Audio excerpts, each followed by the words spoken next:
When the rusty key finally turned inside Vault 17, my husband's lawyer began to cry. Not politely, not the kind of tears people use when they want sympathy. He turned away from me, pressed one hand against the cold steel door, and cried like a man who had been holding his breath for years. Behind that door was not jewelry. It was not cash stacked in neat bundles like something from a movie. It was a narrow grey room with one metal shelf, 3 sealed boxes, a canvas bank bag, and a framed photograph of a woman I had never seen before, standing beside my husband when he was 20 years younger. On the back of the photograph, in his handwriting, were 7 words. If Nora asks, tell her I was sorry. I remember the hum of the bank lights above us. I remember the smell of old paper and polished floors. I remember my own hand tightening around the little brown envelope he had left me in his nightstand, the envelope that held nothing but that ugly key, and a note saying, "Do not trust David. Open Vault 17 first." David was his brother. David was also the executor of his estate. And until that morning, I believed he was the only family I had left. Good day, dear listeners. It's Nora again. I'm glad you're here with me. Please subscribe to my channel and like this video. And also let me know in the comments which city you're listening from. That way I can see how far my story has traveled. I am not a dramatic woman. I spent 23 years teaching high school history in Dayton, Ohio, and if there is one thing a classroom teaches you, it is that truth rarely enters the room shouting. It usually sits quietly in the back, waiting for someone patient enough to notice it. My name is Nora Whitcomb. I was 52 when my husband, Martin, died of a heart attack on a cold Tuesday morning in February. He was 61. We had been married for 18 years. Ours was not a perfect marriage, but it was steady. We lived in a modest brick house, with a narrow porch, a maple tree in the front yard, and a kitchen table that had scratches from years of coffee cups, bills, lesson plans, and Sunday crossword puzzles. Martin owned a small commercial repair business. I taught 11th grade American history. We were not wealthy, but we paid our mortgage on time, donated to the library fundraiser, and bought store-brand cereal without feeling ashamed of it. Martin was a quiet man. Not secretive, I thought. Just quiet. He liked repairing clocks, listening to old baseball games on the radio, and folding receipts into little squares before putting them in his wallet. He had a habit of checking the locks twice before bed. I used to tease him for it. "History teacher," he would say, smiling faintly. "You of all people should know bad things happen when people stop guarding the gates." At the time, I thought that was just Martin being Martin. After he died, people came with casseroles and careful voices. His brother David came in a black wool coat and stood in my living room like a man attending a business meeting, not a funeral. David Whitcomb was a probate attorney in Columbus. Polished shoes, silver watch, smooth voice.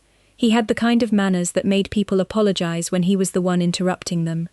"Nora," he said, touching my shoulder lightly, "Martin named me executor years ago. It will spare you a lot of stress if you let me handle the paperwork." I was grieving, exhausted, and suddenly afraid of mail. Medical bills, insurance forms, death certificates, bank notices. They all arrived like homework from a class I had never signed up for. So I thanked him. That was my first mistake. The first warning sign came 3 weeks after the funeral. I was sitting at my desk after school, grading essays on Reconstruction, when my bank app declined my login. I assumed I had typed the password wrong. Then it declined again. When I called, the woman on the phone hesitated. "Mrs. Whitcomb, your joint savings account was closed last Thursday." I looked at the stack of student papers in front of me. One essay had a sentence underlined in red. "Power is easiest to abuse when no one is watching." "Closed by whom?" I asked. "There was paperwork filed through the estate." "The estate?" I said. "I am alive." There was a pause. "I'm sorry, ma'am. You may need to speak with the executor." That evening, David called before I could call him. "Nora, I heard there was some confusion at the bank," he said. His voice was soft, almost tender. "It wasn't confusion," I said. "Our savings account is gone." "Transferred," he corrected. "Not gone. Martin had outstanding business liabilities. I'm protecting you from creditors." I sat at the kitchen table with the phone against my ear and Martin's empty chair across from me. "Why didn't you tell me first?"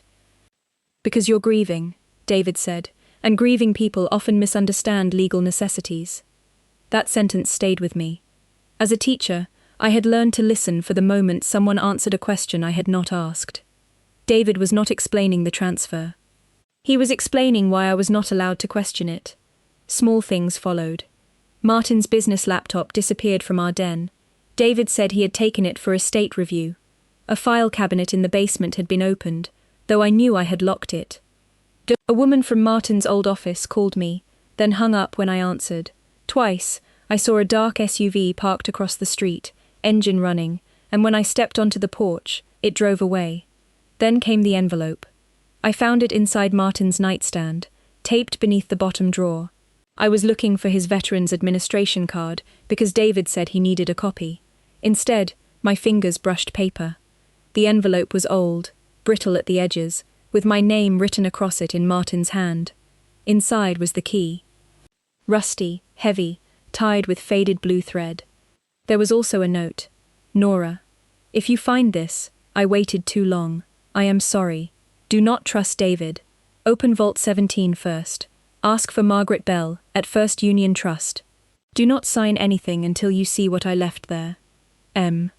I read it once. Then again. Then I sat down on the bedroom floor, still holding the drawer in my lap. Fear is strange. It does not always make you small. Sometimes it makes the world sharpen around the edges. The dust on the baseboard, the ticking of the hall clock, the sound of your own breathing. I did not cry, not then. I took my phone, photographed the note, the key, the envelope, and the underside of the drawer where I had found it. Then I placed everything in a freezer bag, because years of teaching had made me believe in preserving evidence, even when I did not yet know what lesson it belonged to. The next morning, I called First Union Trust. Margaret Bell was not a teller. She was the senior private banking officer, and when I gave my name, the line went silent. "Mrs. Whitcomb," she said carefully, "may I ask whether Mr. David Whitcomb is with you?" "No." Another pause. "Then please come in today. Bring identification." "Come alone." The bank was downtown, in an old limestone building with brass doors, and ceilings so high every footstep sounded important. Margaret Bell met me in the lobby. She was in her late 60s, with white hair pinned at the neck, and eyes that had seen too many families behave badly around money. She looked at the key in my hand. "Oh, Martin," she whispered. "What is this?" I asked. She did not answer directly. Instead, she led me to a private room, where a thin man in a navy suit was already waiting. He stood when I entered. "Mrs. Whitcomb," he said, "I'm Aaron Feld. I represented your husband in a confidential trust matter." "His lawyer?" I asked. "One of them." That was when I understood the room had been waiting for me. Aaron opened a folder. "Your husband created a sealed instruction protocol in 2017. It required your personal appearance with the original key before certain documents could be released." I looked from him to Margaret. "Released from where?" Margaret folded her hands. "Vault 17. Downstairs. The air was cooler. The vault corridor smelled like stone, metal, and old money. Margaret inserted one key. I inserted Martin's rusty one. Aaron stood behind us, pale and stiff. When the lock turned, he exhaled, like the sound hurt him.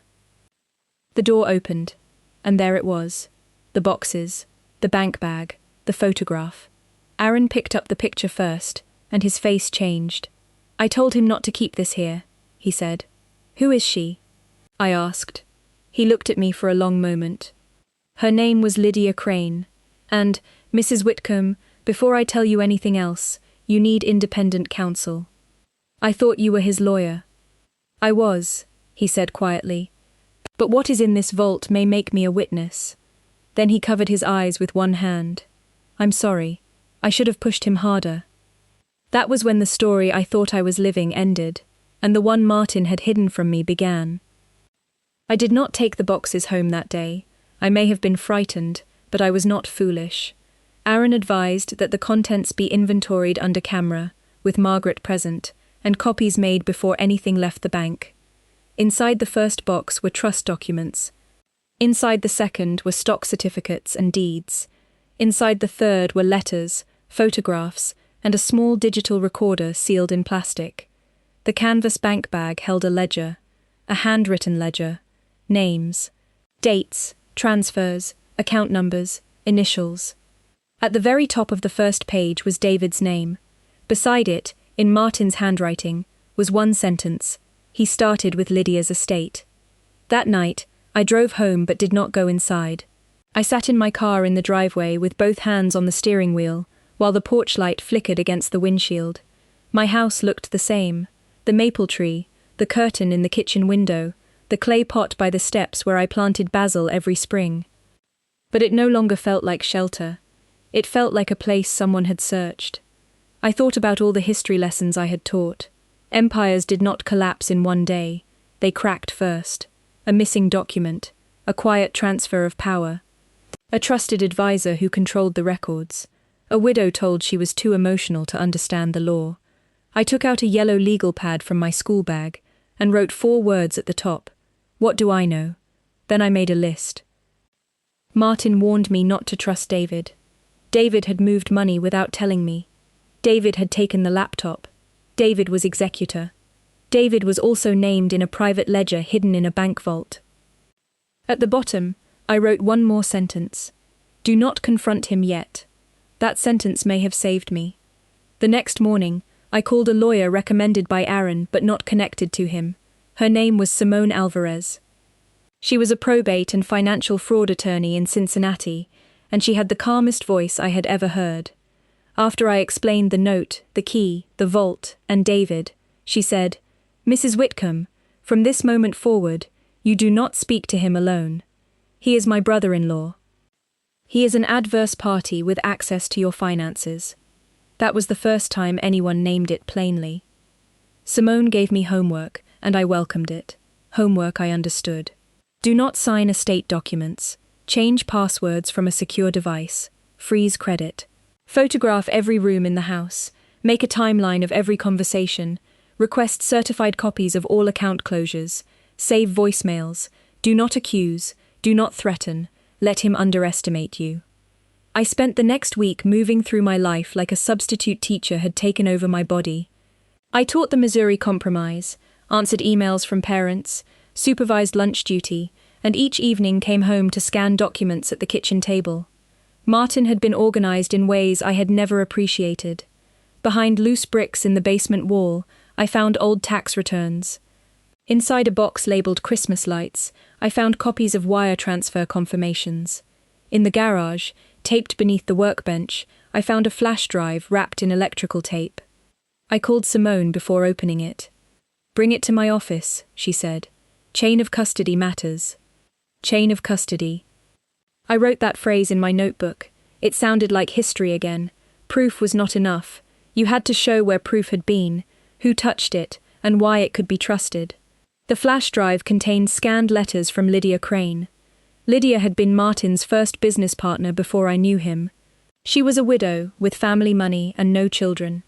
In the early 2000s, she had helped Martin start his repair company, not as a romantic partner, but as an investor. When she became ill, she created a charitable trust for vocational scholarships and named Martin as one of the trustees. David had drafted the documents. Within 3 years of Lydia's death, almost $2.4 million had moved out of that trust through consulting fees, property purchases, and shell companies. One of those companies owned the dark SUV I had seen outside my house. When Simone showed me that record, I felt the room tilt. Was Martin involved? I asked. She did not soften the answer. I don't know yet. That hurt more than David's betrayal. It is one thing to discover your enemy has been lying. It is another to wonder whether the person you loved had been standing near the lie for years. The next day, David came to my school. He did not make a scene. Men like David do not need volume. He appeared outside my classroom after the final bell, holding his leather briefcase, smiling as students passed. Nora, he said, do you have a minute? I looked at the empty desks, the half-erased timeline on the board, the posters about civic responsibility on the wall. No, I said. You can contact my attorney. His smile did not move, but his eyes changed. Attorney? Yes. He gave a small sigh, as if I had disappointed him. I was afraid someone would take advantage of you. That was almost funny. Then we agree I need protection, I said. He stepped closer, lowering his voice.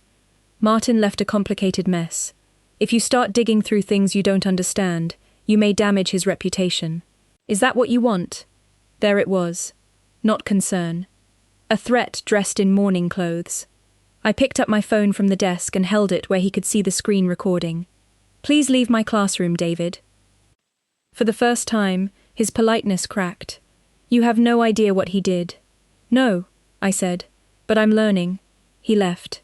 I forwarded the recording to Simone before I even sat down. 2 days later, David's attorney sent a letter demanding that I return improperly accessed estate materials and warning that I could face civil liability for interfering with executorship duties. Simone laughed once when she read it. Good, she said. Good? He's nervous. By then, the evidence was beginning to form a shape. Not a complete picture, but enough of an outline to see the danger. David had used his position as attorney to control Lydia's trust. Martin had discovered irregularities years later, after one of Lydia's former caregivers contacted him. When Martin confronted David privately, David convinced him that exposure would destroy the scholarship fund, implicate Martin for negligence, and leave Lydia's memory tied to scandal. So Martin stayed quiet. That was his shame. But he had not done nothing. He had copied records. He had tracked transfers. He had placed assets he could prove belonged to Lydia's trust into a separate protective trust, with me as contingent beneficiary and a court-supervised charity as final recipient. He had also documented every conversation he could remember. The digital recorder contained one of them. Simone played it in her office with the volume low. Martin's voice was tired. David, this has to be corrected. David's voice was smooth. It can be corrected quietly. You emptied scholarship accounts. I restructured them. You bought property. For asset protection. With trust money. There was a pause. Then David said, Be very careful, Marty. Your signature is on enough documents to make you look like a partner. I closed my eyes. The truth has a weight of its own. It presses down not only on the guilty, but on everyone who stood too close and waited too long. For 3 nights, I barely slept. I loved Martin. I was angry with Martin. I pitied him. I wanted to ask him why he had left me a key instead of a confession. But the dead do not answer, and the living still have work to do. Simone filed an emergency petition in probate court to suspend David as executor. She also notified the State Attorney General's Charitable Trust Division and requested a forensic accounting. That was the point of no return. The pressure came quickly. First, David's wife called, crying. He's under so much stress, Nora. You know he loved Martin. Then Martin's cousin called. Family matters shouldn't be dragged through court. Then an old friend from church stopped by with banana bread and said gently, People are saying you found money and changed. That one hurt. I stood in my kitchen holding the loaf pan and thought about how easily a widow becomes a character in someone else's story. Greedy, confused, ungrateful, emotional, difficult. I returned the pan washed and empty the next day. Then I kept documenting. On a rainy Thursday evening, David came to my house.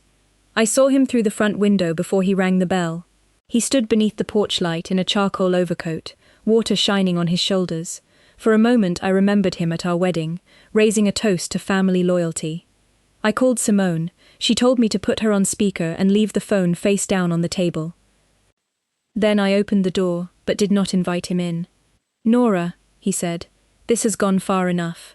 Speak to my attorney. I'm trying to speak to my sister-in-law. You lost that privilege. His jaw tightened. He held out a folder. There is an offer inside. More than fair. You keep the house. You receive a private settlement. The charitable trust receives a public donation. No depositions. No scandal. Martin's name stays clean.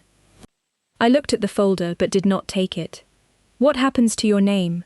He smiled sadly. You always were sharper than Martin gave you credit for. That sentence landed like a slap, but I kept my voice level. I'm not signing anything. His eyes moved past me into the hallway, toward the framed photograph of Martin and me at Niagara Falls. You think this makes you righteous, he said, but you don't know what people will say when they see his signatures. You don't know how ugly truth can become. I thought of my students, of all the times they asked why ordinary people in history did not speak sooner. I know, I said, that hiding it made it uglier. For several seconds, rain tapped against the porch roof. Then David leaned closer. Be careful, Nora. Courts don't reward sentiment. No, I said. They reward evidence. I closed the door. My hands shook afterward, but only afterward. The deposition took place 6 weeks later in a conference room with beige walls and a pitcher of water nobody touched. David arrived with 2 attorneys. He wore a blue suit and a grieving expression. Simone sat beside me with 3 binders, each tabbed by date. Aaron Feld was there under subpoena. Margaret Bell was there too. So was a forensic accountant named Priya Shah, who had spent 4 weeks turning David's maze back into a map. I had imagined justice would feel dramatic. It did not. It felt like paper. Page after page. Bank statements, trust amendments, wire transfers, property deeds, emails printed in black and white, dates aligned, signatures compared, lies placed beside records, until they could no longer stand upright. At first, David performed beautifully. He said Lydia's trust had been poorly funded. Priya produced the original asset schedule. He said transfers were administrative. Priya showed payments to companies he controlled. He said Martin approved everything. Simone played the recording. When Martin's voice filled the room, David stared at the table. David, this has to be corrected. Then his own voice answered from the past. Be very careful, Marty. No one moved. Simone did not raise her voice. Mr. Whitcomb, when you told your brother that his signature appeared on enough documents to make him look like a partner, were you referring to documents you had prepared? David's attorney objected. Simone rephrased. David drank water. I don't recall. That became his answer again and again. I don't recall. But records remember. That is something I wish every young person understood. Memory can be frightened. People can be pressured. Families can rewrite themselves at dinner tables and funerals and church parking lots. But records remember. The final break came from something small, a receipt. Martin had kept it folded inside the ledger. It was from a copy shop in Columbus, dated the same afternoon David claimed he was in Toledo meeting a trust beneficiary. Attached to it was a surveillance still obtained by subpoena. David, standing at the counter, copying Lydia's signed blank transfer forms. Blank forms, signed before her final hospitalization and filled in later. That was when David's second attorney asked for a break. When we returned, David looked older.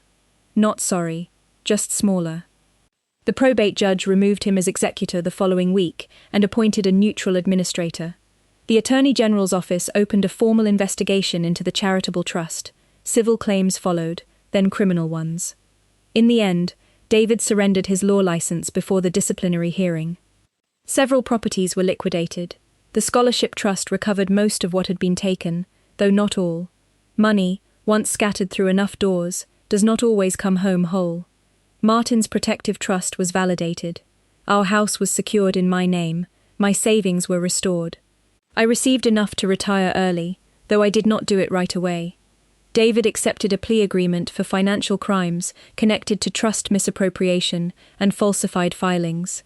He avoided the longest possible sentence, but he did not avoid consequence. His reputation, the thing he had protected like a crown, became public record. As for Martin, the court found no evidence that he personally profited, but the documents showed what I already knew in my heart by then. He had waited too long. He had been afraid. He had allowed shame to delay truth. I grieved him twice. Once when he died, and once when I understood him. That second grief was quieter, but deeper in some ways, because I was not only mourning the man I lost, I was mourning the years when he sat across from me at dinner, carrying a secret heavy enough to bend his soul, and I had mistaken the bend for age. After everything ended, people expected me to feel victorious. I did not. Victory is too loud a word for what comes after betrayal. What I felt was space. Clean, unfamiliar space. I stayed in the brick house for 1 more year. I planted basil in the clay pot by the steps. I painted the kitchen a soft yellow. I gave Martin's clock collection to a vocational school, along with a donation to Lydia Crane's scholarship fund. The first scholarship recipient was a girl named Tessa, who wanted to become an electrician. She wrote me a thank you note in careful handwriting. My grandfather taught me that fixing things is honest work. I cried when I read that. Later, I sold the house to a young couple expecting their first baby and bought a smaller cottage outside town, near a community garden. Nothing grand, 2 bedrooms, a front porch, enough sunlight for tomatoes. I still teach part-time. Not because I need to, but because I like watching students discover that history is not a list of dead people and old wars. It is a warning system. It teaches us how power hides, how documents matter, how silence protects the wrong people, and how ordinary citizens can change the ending if they refuse to look away. Sometimes, when I unlock my front door, I think about that rusty key. It looked worthless. Ugly, even. But it opened the only door that mattered. I used to believe betrayal was something that shattered you all at once. Now I think it is more like finding termites in the foundation. At first, the house still stands. The curtains still move in the afternoon light. The kettle still whistles. People still smile from the porch.